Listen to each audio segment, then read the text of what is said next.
إن الحمد لله نحمده ونستعينه ونستغفره ونعوذ بالله من شرور أنفسنا ومن سيئات أعمالنا من يهده الله فلا مضل له ومن يضلل فلا هادي له نشهدكم بأن لا إله إلا الله وحده لا شريك له وأن محمدا عبده ورسوله اللهم صل وسلم وبارك عليه أما بعد أوصيني وإياكم أيها المسلمون بتقوى الله فقد فاز المتقون فقد قال عز من قائل يا أيها الذين آمنوا اتقوا الله حق تقاته ولا تموتن إلا وأنتم مسلمون وقال صلى الله عليه وسلم اتقوا النار ولو بالشق تمرة وقال أيضا التقوى ها هنا وأشار إلى صدره ثلاثا. Jemaah Jumat yang diberkahi Allah, marilah kita memperbaharui iman dan takwa kita dengan memperbanyak kalimah tauhid, kalimatut taqwa, al-kalimatut thayyibah, yaitu la ilaha illallah. Nabi mengatakan iman itu bid'u wa sittuna syu'bah atau bid'u wa sab'una syu'bah. Iman itu ada 60 sampai 70 lebih cabang. A'laha qawlu la ilaha illallah. Yang tertinggi adalah ungkapan la ilaha illallah. Maka jika ingin melihat orang yang tertinggi iman, tauhid dan takwanya, perhatikanlah orang yang lisannya sebuk menyebut itu, yang kalbunya mantap dengan pemahaman kalimah itu. Allah menyebutnya di Quran dengan al-kalimah at-thayyibah, yang diperumpamakan dengan asy-syajarah at-thayyibah, pohon yang subur yang berbuah, buahnya pun enak dan nikmat. Maka orang beriman tidak ada hatinya kesepian jika dia diam, temannya adalah la ilaha illallah. Tiada lupa kita bersalawat kepada baginda Nabi Muhammad sallallahu alaihi wasallam. Karena jasa beliaulah kita bisa menyembah Allah saat ini. Karena beliaulah kegelapan, kejahilan Allah kemudian keluarkan dari pikiran dan hati kita, dan alhamdulillah kita dijadikan umat yang mengikutinya, umat Nabi Muhammad sallallahu alaihi wasallam. Ada sekitar 12 nabi dalam riwayat yang banyak berharap dia diangkat atau dipilih menjadi umat Nabi Muhammad. Tapi kita tanpa perlu berdoa, Allah anugerahkan menjadi umat akhir zaman, umat Nabi Muhammad sallallahu alaihi wasallam. Suatu nikmat yang tiada tara, tapi nikmat berbanding dengan ujian dan cobaan. Maka semua cobaan yang ada semenjak Nabi Adam alaihissalam sampai kepada Nabi Isa ada pada umat Nabi Muhammad sallallahu alaihi wasallam. Tapi Allah mengabarkan innallaha ma'as sabirin. Allah senantiasa membersamai orang-orang yang sabar. Semoga kita menjadi orang yang sabar. Jemaah Jumat yang dimuliakan Allah, pada khutbah yang sangat singkat ini kami akan menyampaikan satu riwayat hadis mengenai kewaspadaan kita di akhir zaman. Suatu kali diriwayatkan bahwa Sayyidina Ali dalam hadis Bukhari, begitu juga hadis Muslim, mengirimkan Ghunaimah atau Zuhaibah beberapa emas, beberapa harta rampasan perang tentunya, dikirim dari Yaman ke Madinatun Nabi, Madinah At-Thayyibah, Madinatul Rasul sallallahu alaihi wasallam. Sampai di Madinah, baginda Nabi sallallahu alaihi wasallam membagikannya kepada sahabat-sahabat yang berhak, yang mereka dianggap paling berjasa dalam Islam. Setelah pembagian selesai, tiba-tiba ada seseorang datang kepada baginda Nabi sallallahu alaihi wasallam, menerobos safnya para sahabat. Apa kata orang ini? Ya Rasulullah, ittaqillah. Begitu riwayat Imam Bukhari. Wahai Rasul Allah, takutlah kepada Allah, takwalah kepada Allah. Coba bayangkan, siapakah yang paling bertakwa di dunia ini? Bukankah itu Rasulullah? Dalam riwayat yang lain, ya Muhammad, i'dil ya Muhammad. Hei Muhammad, berbuat adillah engkau. Ternyata orang ini merasa pembagian untuknya tidak banyak. Ternyata dari dulu si emas, kalau sekarang kita sebut rupiah, dolar, pitih, uang, ini memang jadi bencana dari masa Rasulullah sampai zaman kita ini. Apa kira-kira perasaan sahabat ketika ada orang membentak Rasulullah dengan kalimat ya Rasulullah ittaqillah, wahai Rasulullah kamu takutlah kepada Allah? Berarti dia sedang menghardik baginda Nabi Muhammad sallallahu alaihi wasallam. Apakah Nabi membalas? Tidak. Apakah Nabi membalas dengan kata-kata kasar? Tidak. Nabi diam. Itulah Nabi Muhammad sallallahu alaihi wasallam. Tiba-tiba Sayyidina Khalid ibn al-Walid sedang menghunuskan pedang, tangannya gemeteran menahan emosinya melihat kekasihnya Rasulullah dihardik oleh seseorang. Apa kata Khalid? Wahai baginda, izinkan aku untuk menebas lehernya. Apa kata Nabi SAW? Nabi dihina tapi beliau tidak membalas menghina. Apa kata beliau? Biarkan dia, mungkin dia masih sholat. Wahai Rasulullah, dia tidak sholat dengan hatinya, hatinya busuk wahai Rasulullah. Apa kata Nabi kepada Khalid? Wahai Khalid, aku tidak diperintahkan an unaqiba ma fi sudurin nas. Aku tidak diperintahkan sama sekali untuk mencari tahu isi hati manusia. Tidak jadi juri hati orang, niat orang. Akhirnya Khalid langsung memasukkan pedangnya yang tadi sudah hampir terbang melayang, membunuh orang yang kurang ajar kepada baginda Nabi sallallahu alaihi wasallam. Lihatlah akhlak beliau, dicaci, dihina, biasa saja, tidak balas menghardik, diam, dibiarkan. Kenapa? Ternyata di saat itu beliau dapat wahyu. Apa isi wahyunya? Beliau mengatakan, saya khuruj min di'di hadzal rajul, akan keluar dari generasi laki-laki tadi yang menghardik baginda Nabi sallallahu alaihi wasallam, qaumun yatluna ayatillah, sekelompok orang yang mereka fasih baca ayat Allah, yatluna ayatillahi ratbah, baca ayat Allahnya sangat fasih, hafalannya ratbah, sangat banyak dan lancar.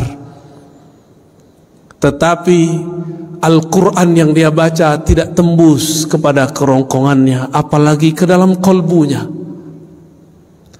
Tapi kemudian Nabi bersabda, inilah kalam yang sangat berbahaya. Inilah kalam yang disimpan Nabi. فَإِذَا لَقِيتُمُوهُمْ فَاقْتُلُوهُمْ, jika engkau bertemu mereka. Inilah yang sulit diterjemahkan. Apa terjemahan faqtuluhum? Apakah diartikan membunuh atau diartikan memerangi? Ulama kita memilih untuk zaman sekarang diartikan, maka faqtuluhum bimakna faqatiluhum, maka perangi mereka. Dengan cara apa? Dengan cara mereka memerangi kita. Jika mereka memerangi kita dengan cara opini, perang lawan opini. Jika mereka mulai mengganggu ketenangan hidup kita secara keamanan, barulah kita angkat senjata berjihad fisabilillah. Apa yang menyeramkan dari kalimat tadi? Bukan kalimat faqtuluhum semata, tapi yang membuat kita sedikit agak bingung. Sebenarnya tidak bingung. Apa itu? Orang ini yang disuruh Rasulullah untuk diperangi, ternyata mereka hafal ayat Allah, lancar baca kitabullah, tapi kitabullahnya tidak tembus sampai kepada qalbunya. Apa media supaya banyak orang baca ayat-ayat Allah? Tentu ada ma'had tahfiz, rumah-rumah tahfiz. Maka di akhir zaman ini banyaklah rumah tahfiz. Ternyata inilah maksud Rasulullah. Nanti di akhir zaman kalian akan menemukan banyak rumah-rumah tahfiz. Apakah semuanya salah? Belum tentu. Semuanya benar? Belum tentu. Jika bersumber pemahamannya, seirama pemahamannya dengan orang ini yang dia merasa suci, bahkan berani mengkritik baginda Rasulullah. Rasulullah sudah wafat. Kalau zaman sekarang mereka berani su'ul adab kepada para guru, para masyayikh, kita boleh menasihati orang, tapi jangan menghardik orang. Orang-orang ini menjadikan ayat sebagai alat untuk menghardik. Lafaznya sama dari dulu sampai sekarang. Orang-orang ini pasti kalimatnya ittaqillah, bertakwalah kepada Allah, seakan-akan dia paling bertakwa di alam semesta. Jemaah Jumat yang dimuliakan Allah, maka rumah tahfiz yang kita bina, ma'had tahfiz yang kita punya, yang kita wakafkan, harus betul-betul dijaga. Jangan sampai kesusupan pemahaman pengikut orang yang ini. Mohon kita semua menjadi pengawas lembaga-lembaga wakaf. Mohon kita menjadi semua pengawas rumah-rumah tahfiz. Apakah ini mengajarkan kurang ajar kepada Rasulullah, kurang ajar kepada pewaris Rasulullah, atau mereka yang mengajarkan cinta kasih, adab kepada wali Allah? Bapak, saudara, sahabat jamaah Jumat yang dimuliakan Allah, berdasarkan hadis ini, ulama-ulama kita sekarang mulai kebangkitan, mulai sadar. Kita mesti bersanad, mesti bersilsilah, mesti berguru dalam ilmu apa saja. Bagian akhir yang kamu sampaikan, ketika awal abad kedua, Al-Imam Muhammad ibn Sirin, seorang tabi'in, bertemu sahabat-sahabat Rasulullah. Ketika banyak orang hafal Quran dan sunnah, tapi pemahamannya tidak sesuai dengan yang dihafalnya, maka beliau mengatakan, فَإِذَا ظَهَرَتِ الْفِتْنَةِ, ketika kekacauan sudah mulai muncul, maka kami bertanya, سَمُّوا لَنَا رِجَالَكُمْ, begitu diriwayatkan oleh Imam Muslim. Wahai para penceramah, wahai para ustadz, wahai para hafiz, wahai para da'i, wahai para guru, sammu lana rijalakum, wahai teman-temanku yang hijrah, wahai teman-temanku yang belajar Islam, sammu lana rijalakum, sebutkan siapa gurumu, siapa sanadmu yang menghubungkan engkau kepada Rasulullah sallallahu alaihi wasallam. Inilah pentingnya berguru. Berguru itu adalah jaminan kesahihan. Imam Bukhari berguru hampir 2000, Imam Abu Hanifah bahkan 4000, Imam Ibnu Hibban bahkan 2000. Kita baru berguru 1-2 guru sudah berani memfotnis orang yang berbeda. Betapa naifnya diri ini, betapa kelirunya kita, berapa emosionalnya kita beragama. Maka jemaah Jumat yang dimuliakan Allah, semoga di antara kita ada yang tersentuh hatinya, mulai hati-hati dengan proyek-proyek tahfiz Quran. Mari awasi, jika kita bagian dari orang yang mengikuti dan mengajarkan tahfiz Quran, mari menjemput pemahaman Al-Quran dari ahlinya. Fas'alu ahla dzikri in kuntum la ta'lamun. Ambillah ilmu, tanyalah ilmu kepada ahlinya jika kamu tidak tahu. Ilmu menghafal beda dengan ilmu memahami yang dihafal. Semoga Allah yufaqihna fid din wa 'allamana at-ta'wil wa yu'allimuna at-ta'wil. Semoga Allah membimbing kita memahami agama ini dan memahami isinya. Nasallallahu yubarika lana wa lisairil muslimina wal muslimat wa nasallallahu as-sattar al-ghaffar al-ghafur ay yaghfira lana wa yasturana bi sitrihil jamil wa yuzayyinana bi sitrihil jalal. ونسأل الله التوبة والمغفرة. استغفروا أيها المسلمون فإنه كان غفارا. اللهم صل على سيدنا ومولانا محمد وعلى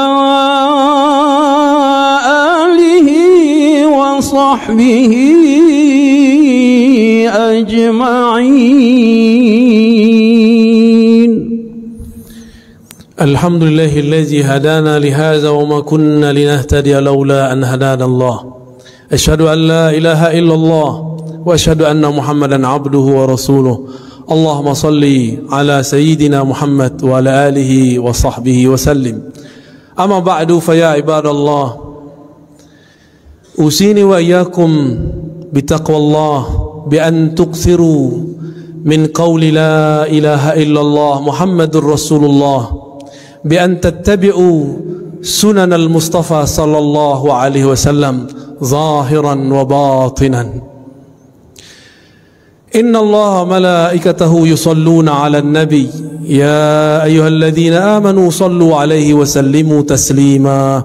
اللهم صل على سيدنا محمد وعلى آل سيدنا محمد كما صليت على سيدنا إبراهيم وآل سيدنا إبراهيم، وبارك على سيدنا محمد وعلى آل سيدنا محمد كما باركت على سيدنا إبراهيم وآل سيدنا إبراهيم في العالمين إنك حميد مجيد. الدعاء: اللهم اغفر للمؤمنين والمؤمنات والمسلمين والمسلمات الأحياء منهم والأموات، وتابع بيننا وبينهم بالخيرات. رب اغفر وارحم وأنت خير الراحمين. اللهم يا مقلب القلوب يا مصرف القلوب ثبت قلوبنا على دينك وطاعتك. اللهم أعنا على ذكرك وشكرك وحسن عبادتك. اللهم وفقنا وأهلنا وذرياتنا والحاضرين لطاعتك برحمتك يا أرحم الراحمين. اللهم ربنا آتنا في الدنيا حسنة وفي الآخرة حسنة وقنا عذاب النار، واجعلنا من حملة القرآن. آمين يا رب العالمين.